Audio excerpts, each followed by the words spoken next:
आणि आपल्यासोबत जळगाववरनं राहुल पाटील हा एक युवा शेतकरी आहे. 10 एकर शेतीचा मालक आहे. आता 10 एकर शेती म्हणजे आपण काय म्हणतो की यार राजा माणूस, ते या 10 एकर शेतीच्या ज्याला आपण राजा माणूस म्हणू शकतो, अशा राजा माणसाचे अनुभव कसे होते सुरुवातीला ते आपण राहुलला विचारूया.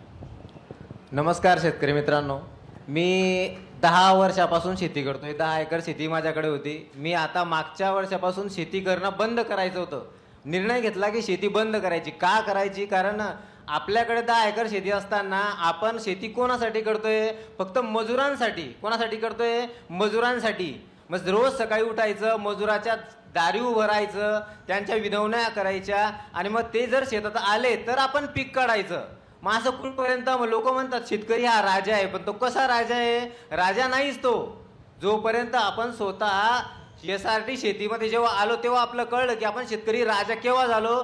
जेव्हा आपले स्वतःचे कष्ट कमी झाले आणि आपली शेती दुसऱ्यावर अवलंबून नसताना आपण स्वतः ते शेती करू शकतो. याला म्हणतात राजा. की आपण स्वतः निर्णय घेऊन स्वतः एकटा माणूस तो राबवू शकतो. एकटा माणूस 10 एकर शेती सहज हँडल करू शकतो फक्त SRT तंत्रज्ञानामुळे. लोकांच्या भरोशावर किंवा मजुरांच्या भरोशावर शेती होणार नाही. जर शेती करायची असली तर SRT मध्ये हा खूप मोठा अनुभव आलेला आहे. ABP माझा, उघडा डोळे बघा नीट.